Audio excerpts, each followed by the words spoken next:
Aujourd'hui, je vais faire une aquarelle complète sur ce papier. Ce n'est pas un papier idéal pour peindre à l'aquarelle, honnêtement. Mais on peut quand même faire quelque chose. Il va falloir travailler par couches successives, éviter le mouillé sur mouillé. Donc je vais sécher avec un petit sèche-cheveux. Je vais sécher assez souvent. Donc j'ai fait un dessin de saison. On est dans les champignons. Et là, je vais d'abord passer de la gomme à masquer. Donc on verra comment ça réagit à la gomme à masquer. Pour l'instant, je n'ai pas testé. Donc, un pinceau. Pour protéger mon pinceau, je le passe dans du savon liquide. Au fait, c'est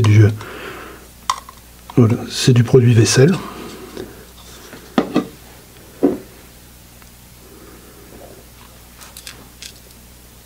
Je vais faire des taches blanches. Comme ça sera plus facile. Après, je vais le faire sécher. Et ça sera plus facile pour peindre.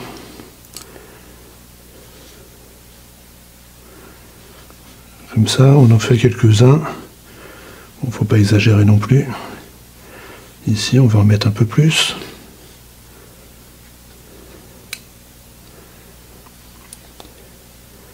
Donc la gomme à masquer, c'est une sorte de caoutchouc qui permet de protéger le papier pour pouvoir peindre d'une manière rapide et conserver des petits espaces blancs. C'est pas quelque chose que j'aime beaucoup faire, mais c'est quand même assez pratique par moment. On va mettre un petit peu ici. Voilà. Donc maintenant, la gomme à masquer, il faut la laisser sécher. En attendant, je vais laver mon pinceau.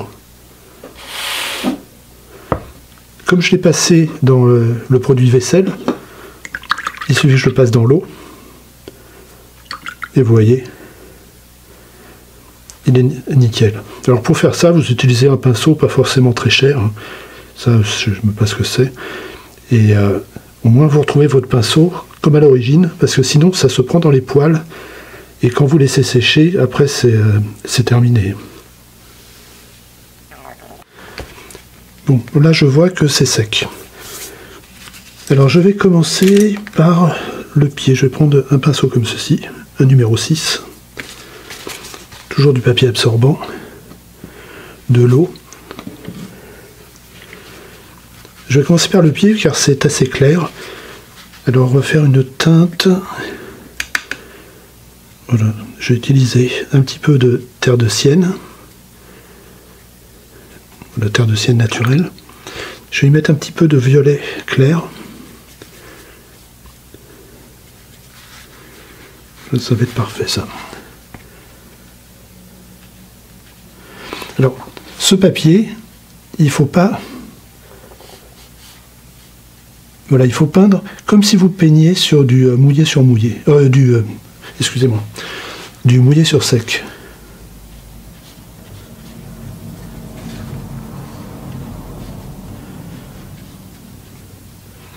Voilà, donc, je vais faire aussi celui-là. Comme je ne veux pas faire de fond, je mets... Ici, je ne laisse pas de blanc.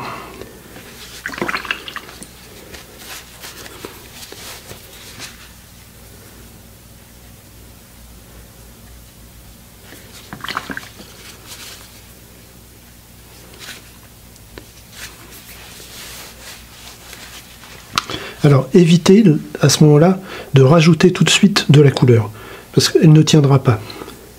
Je vais en profiter pour faire des feuilles. Alors, je mets du verre de Hooker avec un petit peu de terre de sienne.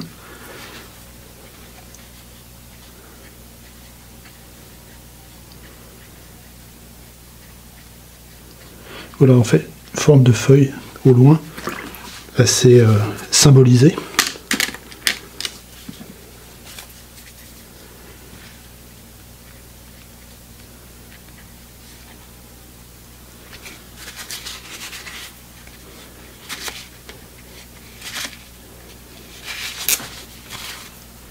Et on enlève un petit peu le pigment. Voilà.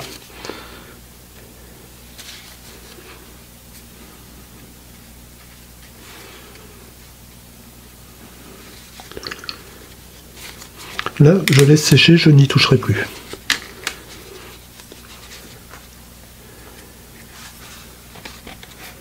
Et je vais faire pour le sol.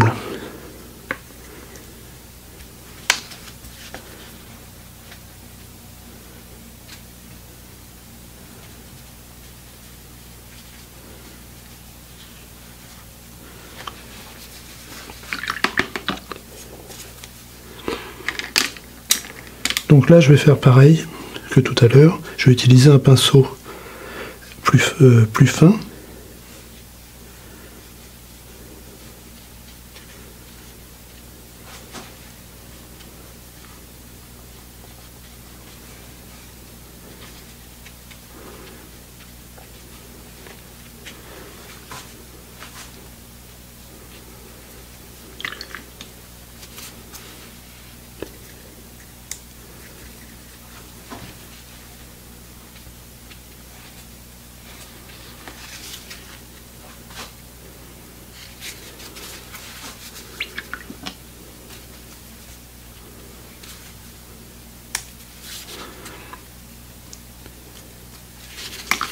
Et quelques gouttes.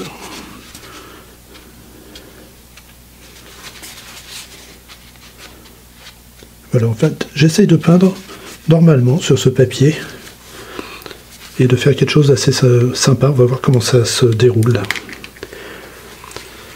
Alors, maintenant, je vais commencer à donner un peu de volume à ce pied. Donc, je reprends de la terre de Sienne que je mets ici, un petit peu de violet. Parce que la terre de Sienne naturelle, elle est un peu jaune, et le violet, ça fait deux couleurs complémentaires, ça m'amène vers quelque chose d'un peu plus gris. Voilà, je vais pouvoir faire le dessous avec ça.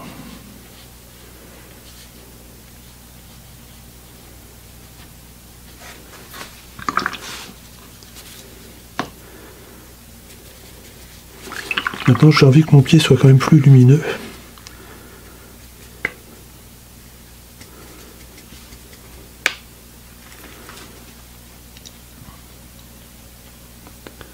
Et là, je vais y aller doucement.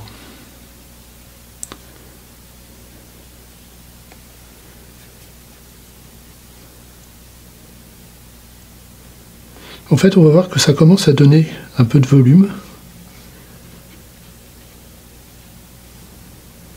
Avec pas grand chose.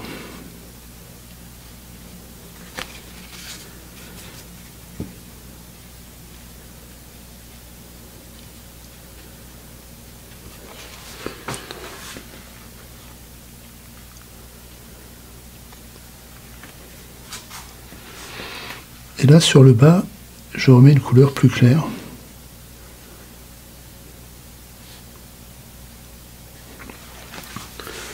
Bon, ça commence à prendre forme.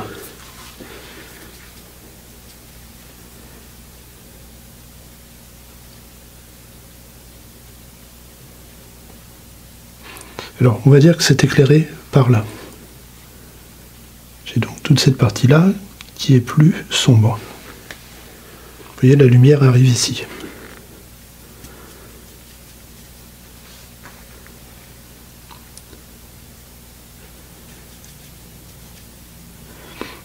Et j'ai besoin d'ici quelque chose d'un peu plus foncé.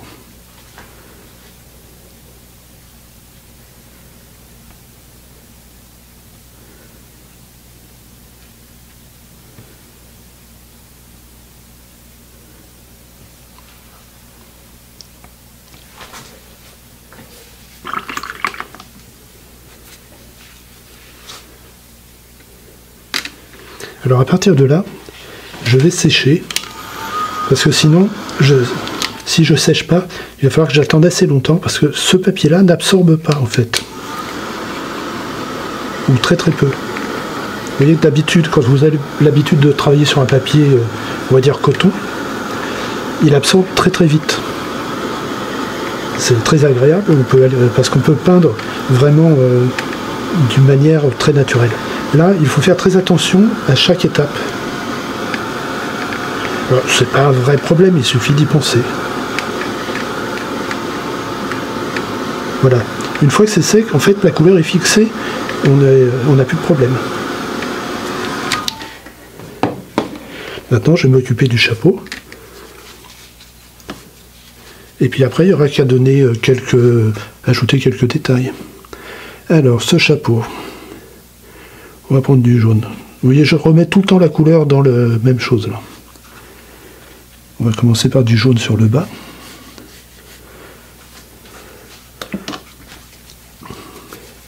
Alors, ça réagit bizarre quand on approche de la gomme à masquer. Ça veut dire, il faut se méfier.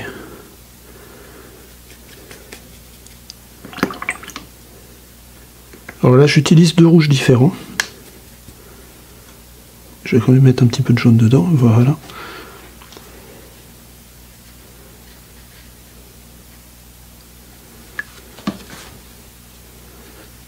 Et là, je vais faire tout doucement. Donc, j'ai posé la couleur d'une manière assez rapide.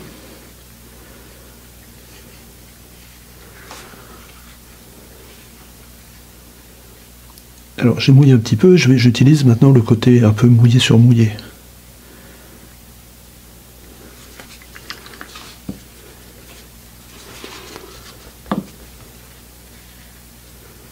Oui, hop, je mets un peu d'eau, j'approche.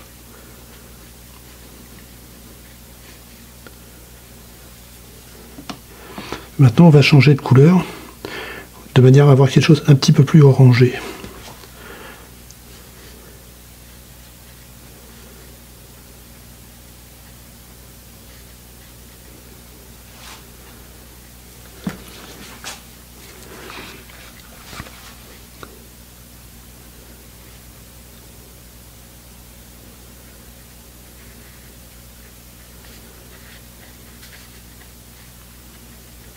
Voilà, tout doucement.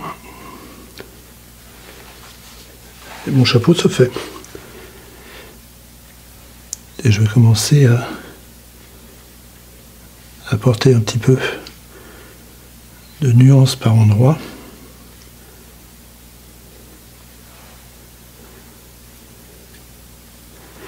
Donc je joue avec les 2 rouges. C'est-à-dire c'est alizarin crimson ou du rouge carmin. Et ici un rouge vermillon.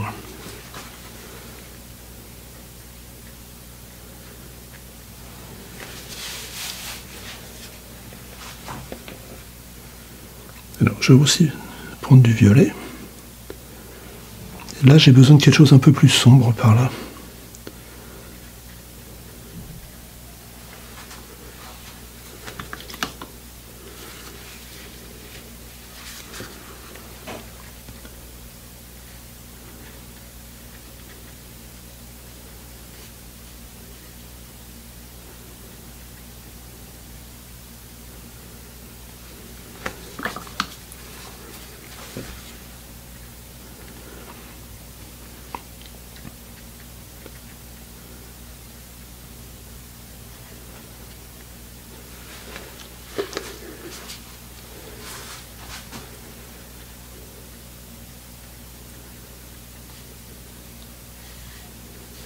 En fait, je cherche à avoir un petit peu de volume, un petit peu d'effet, un petit peu de... et surtout d'avoir de la variété dans mes mélanges de couleurs.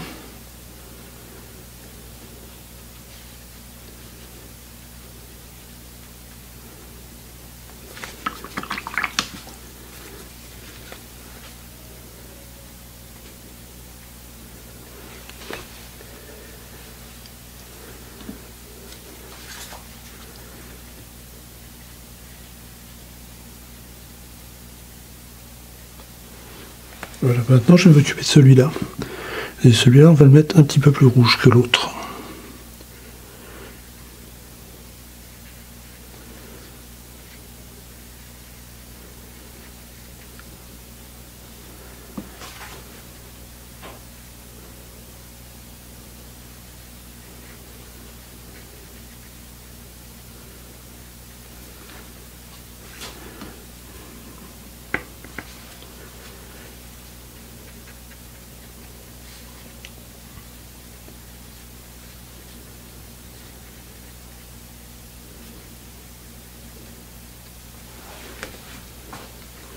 Alors, lui, j'utilise qu'un seul rouge.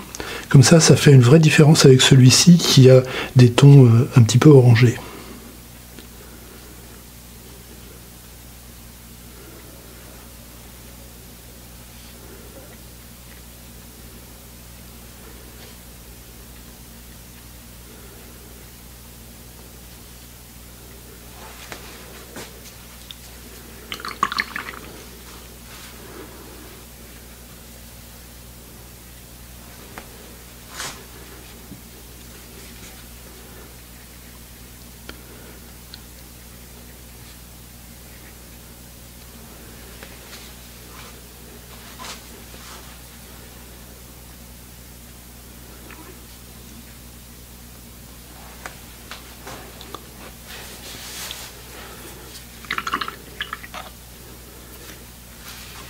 Bon, pendant que tout ça sèche, je vais m'occuper dessous.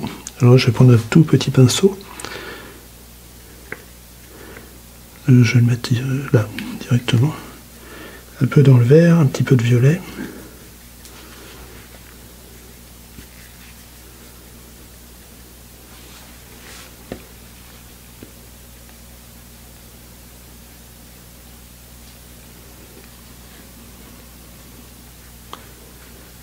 Là, j'ai besoin d'avoir cette partie-là plus foncée.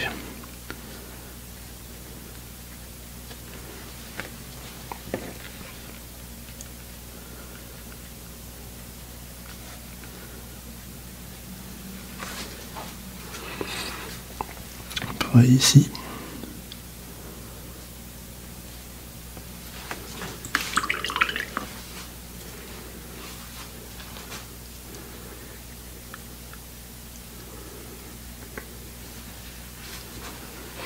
Et là, je vais commencer à renforcer un peu mon volume.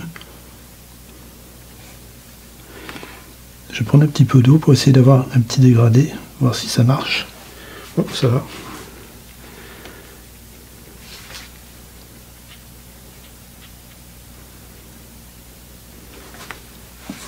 Pareil, un petit peu d'eau.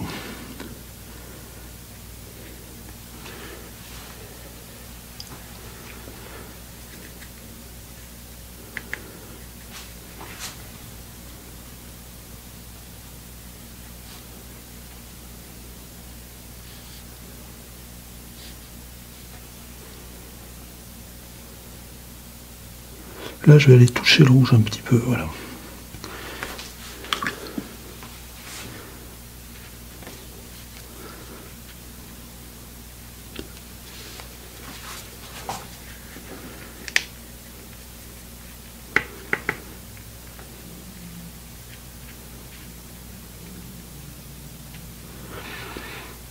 Après, avec le bout du pinceau, vous pouvez apporter des effets de matière comme ça, comme des petits points.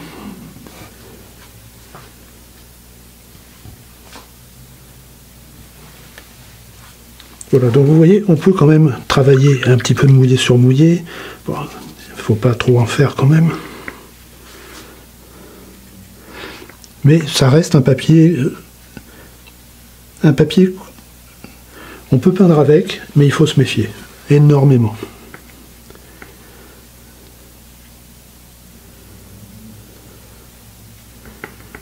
Donc, je n'en ferai pas mon papier idéal pour peindre, mais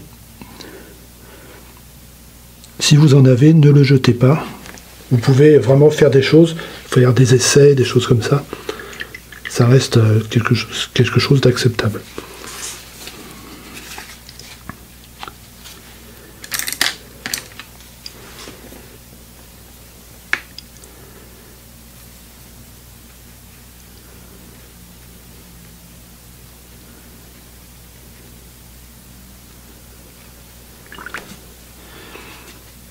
Alors je vais renforcer mon rouge. Voilà, vous voyez, mouillé sur mouillé, on peut rajouter des choses, mais vous sentez, dès que vous le faites, vous sentez qu'il y a des limites quand même.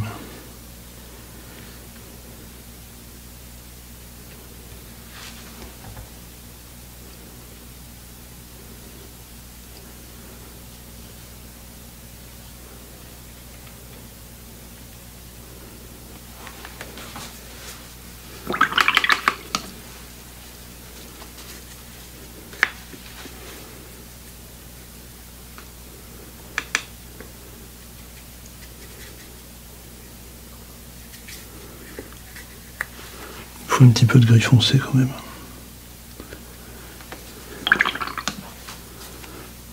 Là, j'ai posé une couleur assez forte et je vais amener de l'eau pour l'adoucir.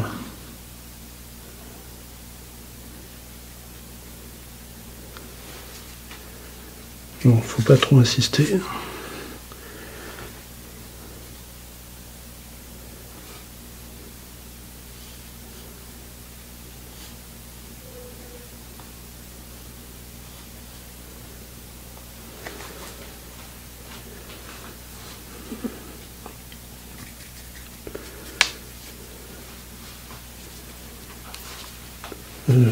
Il me faudrait quelque chose là, un bout de papier.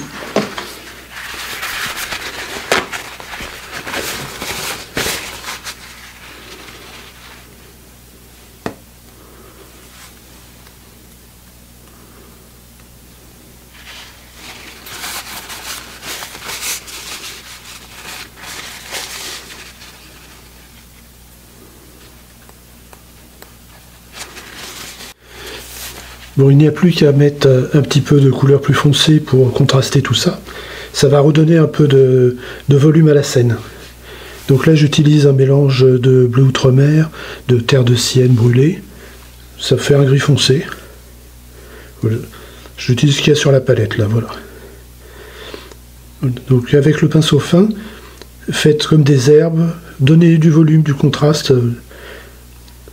Laissez-vous aller librement, en fait.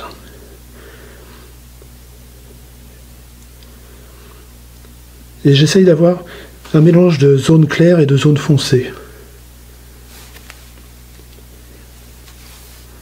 En allant assez vite, on obtient quelque chose un petit peu aléatoire, mais voilà, comme ça c'est un peu plus vivant.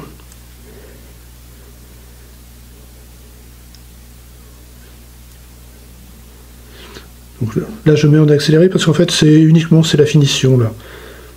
Je vais faire en sorte de redonner un petit peu de volume à l'ensemble.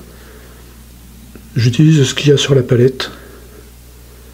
Voilà, sous les ombres sur le pied. Un peu de texture. En fait, après cette phase-là, je vais pouvoir enlever la gomme à masquer après. Ça me fera donc des espaces blancs.